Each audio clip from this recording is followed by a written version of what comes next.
Esto es Hablemos de Mercado con Juan Cruz Campero y Manuel Caballero. Una mirada a las finanzas y la economía.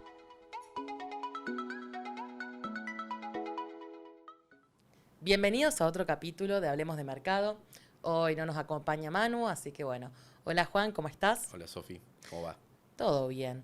Bueno, el miércoles pasó algo importante en el mercado de deuda argentino, algo que no veíamos hace casi 8 años, una colocación voluntaria en dólares. Sí, vamos a hablar de eso, vamos a hablar también del dato de inflación que acaba de salir recién, vamos a hablar también de los pagos de los cupones, que toca en enero pagar los bonos, los L29, GD30 y todos esos.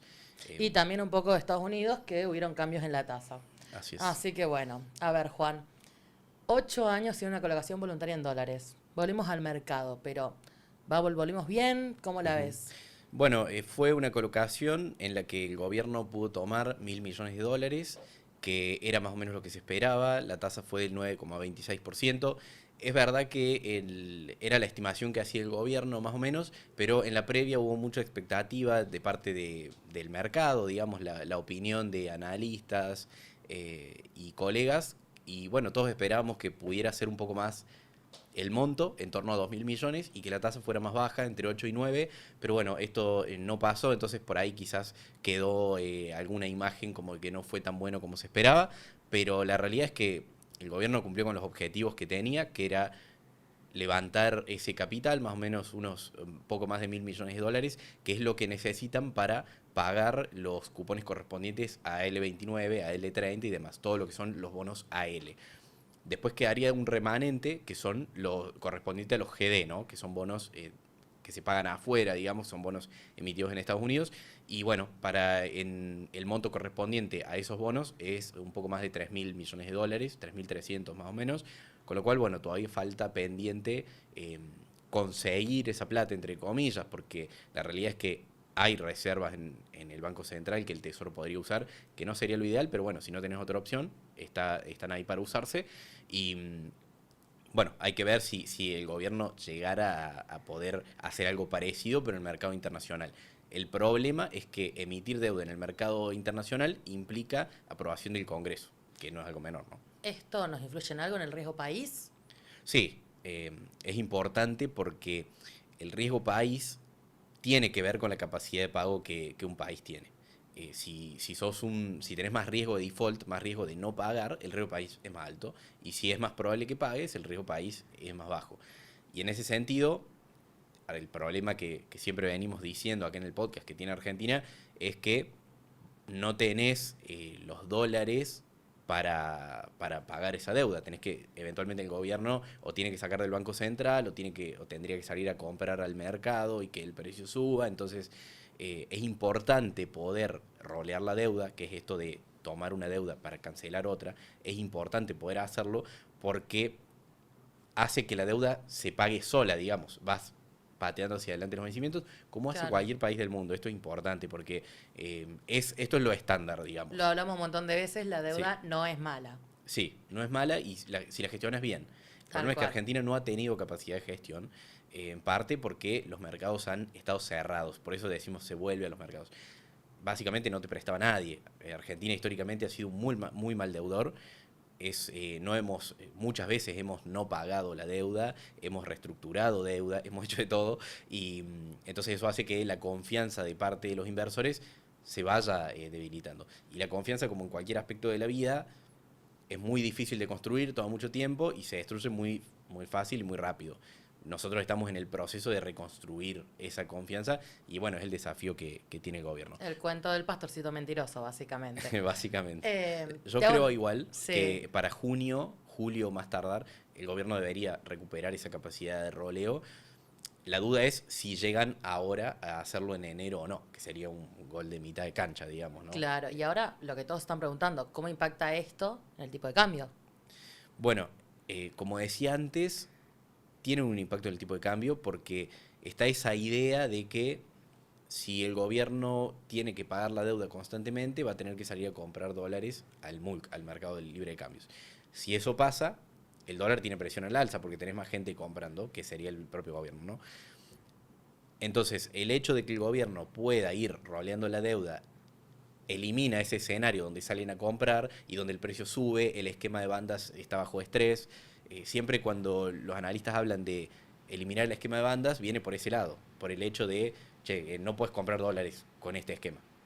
Si el gobierno se la juega a ir por otra alternativa, o sea, la estrategia del gobierno es, el dólar puede que esté cerca de la banda y no tengo espacio para comprar, no hay problema, porque yo consigo rolear la deuda en los mercados y de esa manera puedo dilatar la compra. Y paralelamente incluso, tomar deuda es una alternativa que yo creo que el gobierno está analizando muy seriamente, tomar deuda para seguir acumulando reservas.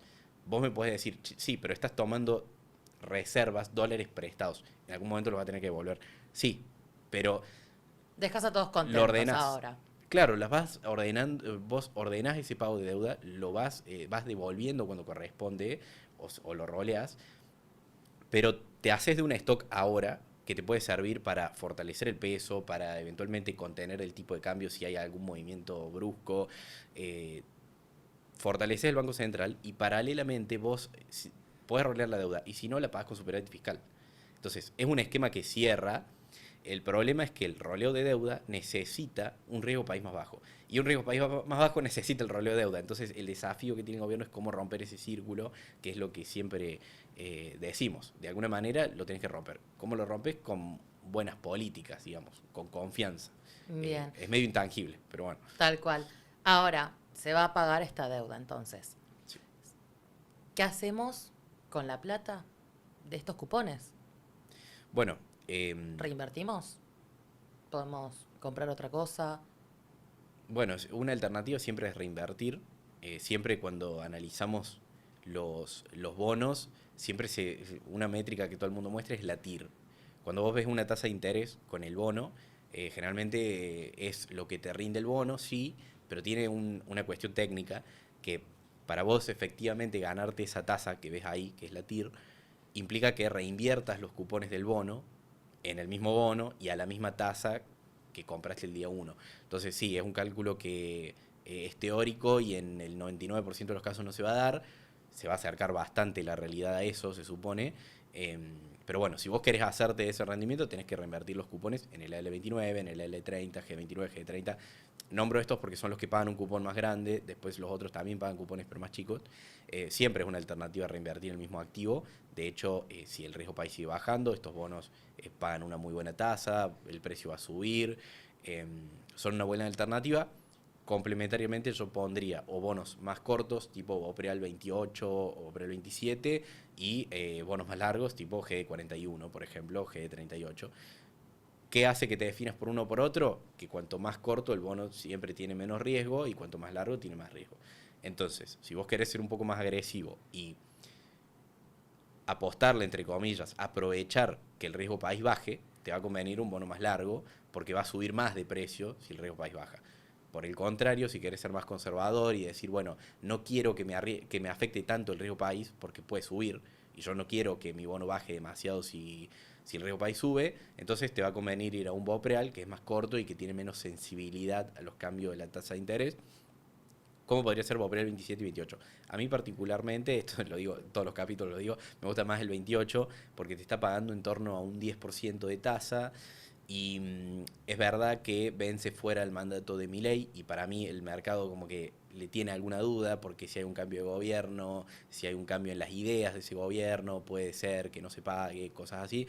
Yo personalmente no lo veo tan... Me parece que vale la pena asumir el riesgo con una porción de la cartera porque te paga una muy buena tasa y sobre todo porque creo que este gobierno dejaría todo bastante ordenado como para que el siguiente gobierno, aunque sea de otra fuerza política, no tenga que defaultear los bonos inmediatamente en 2028. Pero bueno, obviamente acá ya estamos en el terreno de la especulación, ¿no? Es mi opinión. Tal cual. Bueno, salió el dato de inflación. Fue un poco mayor al de meses anteriores. Sí. ¿Qué opinas al respecto de eso? Bueno, salió hace un ratito, fue del 2,5%, sobre todo hubo mucha suba en lo que es vivienda, transporte, alimentos. Esos son los ítems dentro de todo lo que es el IPC, el índice de precios, son los ítems que están empujando hacia arriba. Sobre todo las subas se vieron en las primeras semanas del mes. Tiene sentido también porque tuvimos todo el impacto de lo que fueron las elecciones, mucha inestabilidad, suba del tipo de cambio, caída de la demanda de dinero, que siempre decimos, el principal problema que hay cuando hablamos de inflación es la demanda de dinero. Si te cae la demanda de dinero, vos con los pesos que tenés, compras dólares, compras bienes, compras lo que sea, y eso hace que los precios suban. Lo que vemos es que los precios suben, pero la realidad es que está bajando el poder adquisitivo del peso, ¿no? Siempre se entiende que la inflación es la suba de los precios, pero en realidad es la caída del poder adquisitivo de tu dinero, que vos lo ves reflejado en los precios, pero ahí hay una cuestión finita e importante a mencionar, creo. Y bueno, y para adelante está la discusión en torno a si la inflación va a seguir bajando con la fuerza con la que venía o no. La realidad es que siempre es fácil bajar de una inflación muy alta a una que sigue siendo alta, pero que es mucho más baja de lo que fue. Siempre el último tramo es más difícil de bajar, entonces es razonable que haya algunas dudas, y sobre todo que si entramos en una dinámica de recuperación económica, como venimos viendo y como empiezan a marcar los datos, que ya los marcan hace bastante, igual más allá de que tuvimos un breve impasse con las elecciones, la actividad económica tiende a presionarte la inflación al alza, entonces es razonable que sea un poco más complicado, y de hecho cuando vemos el REM, que es el relevamiento de expectativas del mercado, que publica el Banco Central, que es básicamente un relevamiento de lo que proyectan diferentes consultoras privadas respecto de la inflación, respecto a la tasa de interés, del dólar. Bueno, cuando vemos qué esperan las consultoras privadas respecto a la inflación, lo que vemos es que respecto al mes anterior hubo un pequeño ajuste al alza, se espera un poco más de inflación de lo que se esperaba hace un mes, sobre todo en lo que es fines de 2026, principios de 2027. Entiendo que es largo, que puede parecer que no importa, pero te determina un poco las expectativas de mediano o largo plazo que son importantes en términos macroeconómicos. Inclusive se puede ver una estabilidad en el dólar hoy en día. Sí, también, sí, sí. Bueno, todo eso hace a lo mismo, ¿no? Si creemos que va a haber problemas de inflación y, de nuevo, te cae la demanda de dinero, que parece un concepto muy abstracto, pero es básicamente esa idea de me tengo que sacar los pesos de encima. Si vos ves que el dólar va a subir, que hay problemas de ese tipo, bueno, la demanda de dinero te cae y te impacta en inflación, en todo esto, entonces es donde vos ves ese sentimiento de la gente, digamos, respecto al peso. Concretamente, igual seguimos hablando de que la inflación del 2026 se estima en torno al 20% para todo el año, ¿no? Sigue siendo una inflación mucho más baja la que hemos tenido en los últimos años, pero bueno, tampoco es algo con lo que nos tengamos que relajar, porque sigue siendo una inflación alta para un país, para cualquier país del mundo. Entonces, nada, hace falta que el gobierno siga haciendo ese trabajo en bajarla, y el desafío está en este contexto donde vas a tener recuperación económica, donde se va a reactivar el crédito. Entonces, ahí siempre es, y lo vamos a mencionar de nuevo cuando hablemos de Estados Unidos, siempre es el trade-off, el balance entre bajo la inflación a costa de una menor actividad, o permito o incentivo un poquito más la actividad, pero sabiendo que la inflación no te va a bajar tan fácil, ¿no? Siempre Bien. nos manejamos con esas dos variables. Bueno, ya que nombraste, podemos ir un poco a Estados Unidos. Vi que bajaron las tasas. ¿A qué se debe esta decisión de la Fed? No sé qué nos puedes contar sobre eso. Bueno, sobre Estados Unidos, la Reserva Federal, que es el Banco Central de allá, bajó la tasa de interés de referencia en 0,25%, que es 25 BPs, se le dice, es 0,25%, con lo cual la tasa ahora se ubica en el rango de 3,5, 3,75%, allá se maneja por rangos. Y por ahí la novedad es que ya este mini ciclo, o sea, ya estamos en un ciclo donde la tasa de interés va a ir para abajo en general, ¿no? Pero por ahora como que se pondría un poco de pausa a esas bajas, veníamos viendo bajas todos los meses, bueno, bimestralmente, que es cuando la Fed toma la decisión, pero constantemente la tasa venía bajando a poquito. De acá para adelante la Fed es como que dice, bueno, ya bajamos la tasa, nos preocupaba el mercado laboral, nos preocupaba la actividad, por eso bajamos la tasa. Ahora que ya la bajamos, vamos a esperar y vamos a ver cómo eso evoluciona, y no vamos a bajar demasiado más. De hecho, las proyecciones son una sola baja más para el año que viene, de 0,25%. Y la postura es esperar y ver qué pasa con, de nuevo, la actividad, con el nivel de empleo, que va muy de la mano con la actividad, porque si tenés más actividad tenés más empleo, y con la inflación. Por lo que decía antes, tener más actividad hace que sea más difícil bajar la inflación. Entonces, Estados Unidos trata de manejarse entre los dos objetivos y va regulando. Entonces, ahora llega la etapa de ver qué impacto logramos en términos de actividad, que de hecho la mayoría de analistas y bancos de afuera están ajustando las expectativas en cuanto a crecimiento económico, es decir, que se espera más crecimiento del que se esperaba hace unos meses, pero también se ajusta la expectativa de inflación un poquito al alza. Entonces, bueno, está esa cuestión y es lo que va a monitorear la Fed. Que de todas maneras, en el contexto en el que estamos, me parece que está bueno que sean un poco cautelosos, porque tenemos un mercado en máximos, un mercado muy optimista, y siempre que vos bajes la tasa hace que sea más favorable para los activos de riesgo. Hay una cuestión matemática, técnica, que es que el valor de cualquier activo financiero es el flujo de fondos que te ofrece ese activo descontado una tasa. Entonces, cuanto más baja la tasa, ese activo vale más. Esa es la cuestión técnica. Y después la lógica de que una tasa más baja hace que muchas empresas y proyectos que por ahí no son rentables porque tienen que financiarse a una tasa que no les permite ser rentables, bueno, ahora como la tasa es más baja, muchos empiezan a ser rentables o a dar más ganancias y eso obviamente se ve reflejado en los precios también. Está la cuestión matemática de fondo, pero bueno, el sentido común creo que hace que lo podamos entender por ahí sin tener tantos conceptos así Ahora, lo que complejos. no me queda claro es si está caro, ¿por qué comprar máximos?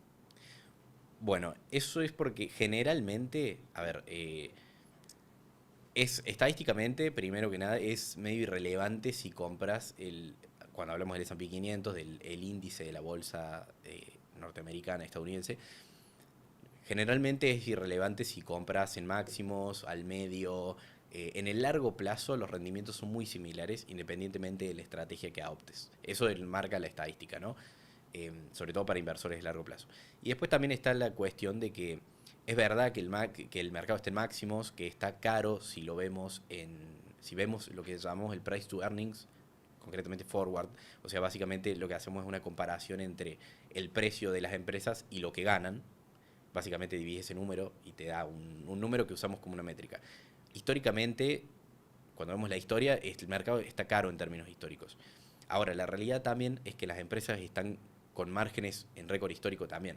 Son las empresas, sobre todo las tecnológicas, las Mag 7, las 7 magníficas, Nvidia, Apple, Tesla y demás, eh, tienen márgenes que son históricamente muy altos también. Entonces, sí, estamos pagando caros las empresas, pero las ganancias son muy altas en términos históricos también. El crecimiento de esas ganancias es muy alto en términos históricos.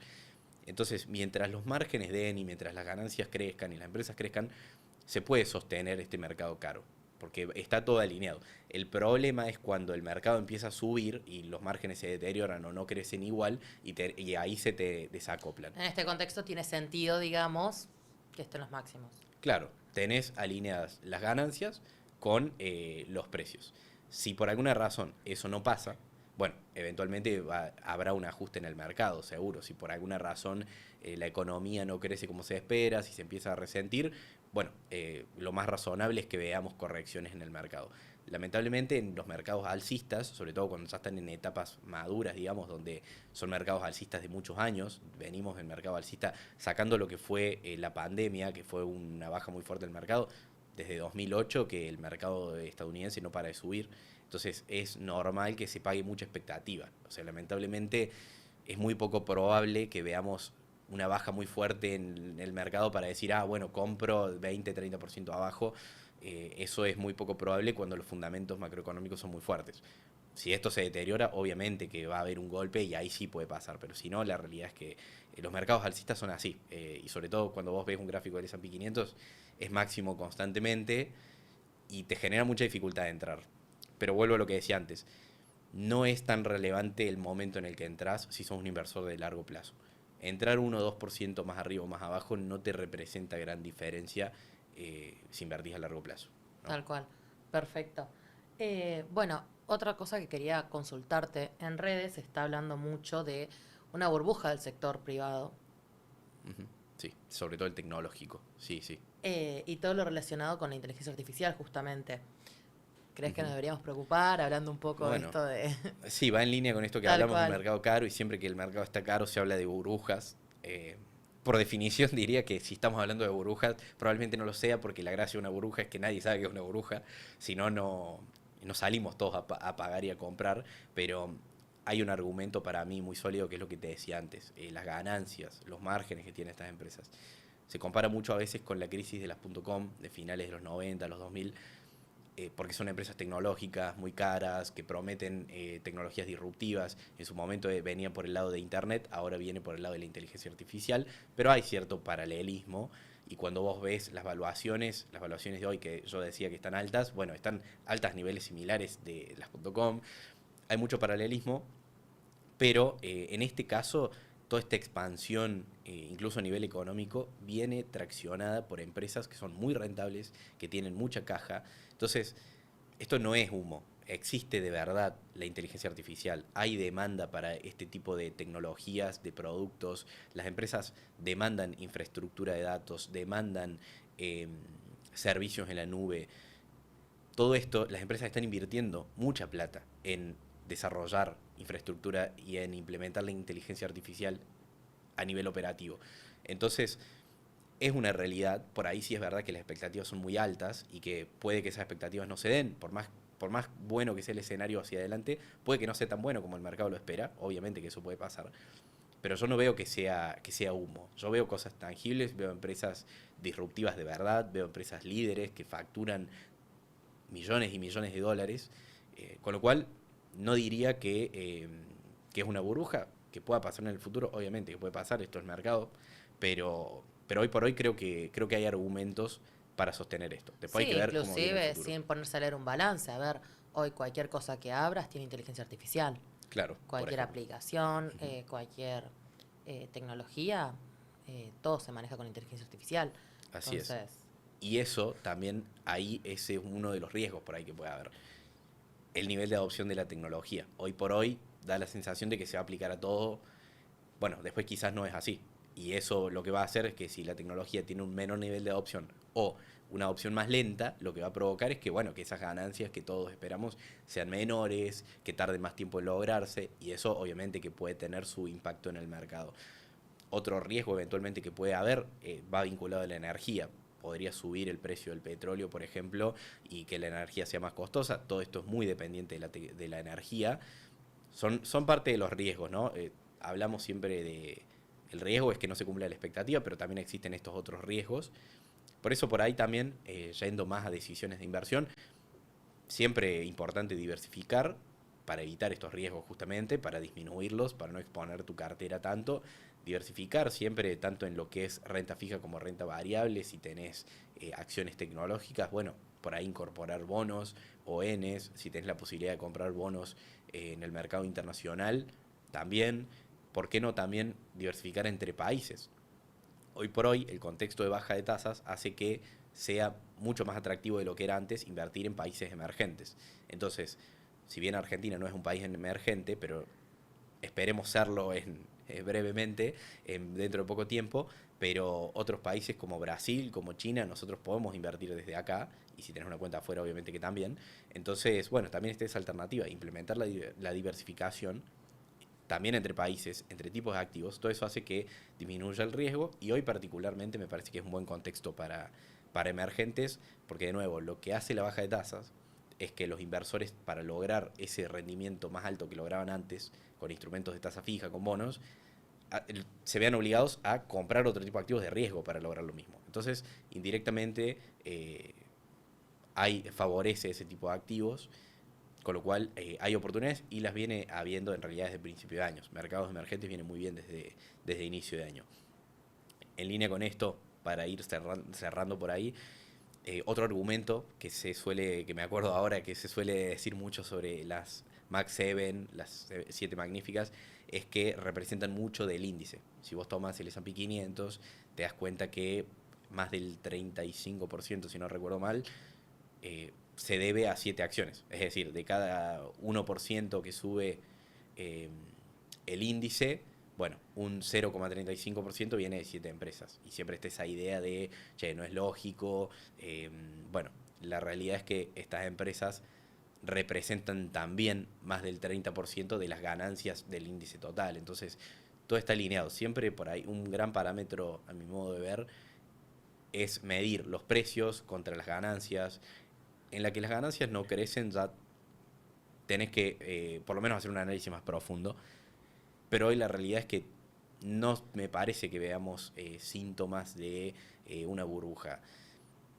Después puede que las ganancias no crezcan, insisto, ¿no? Pero hoy, con los datos de hoy, no me parece muy, Podemos decir que es una muy fake loco. news que está circulando en las redes. Sí, son opiniones. Tal Son cual. opiniones, cada uno tiene sus argumentos. No sé, estos son los míos.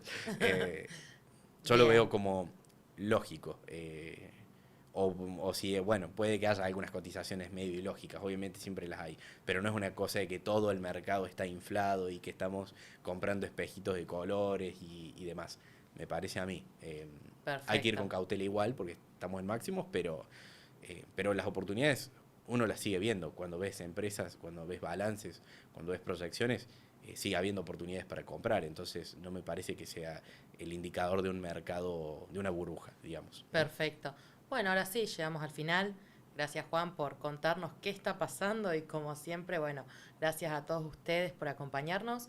No se olviden de seguirnos en las redes y bueno, nos vemos la semana que viene Así es. para el último capítulo del 2025. Cerramos Así es. el año, ya estamos, así que bueno, Bueno, nos muchas vemos la semana gracias. que viene. Nos vemos la semana que viene.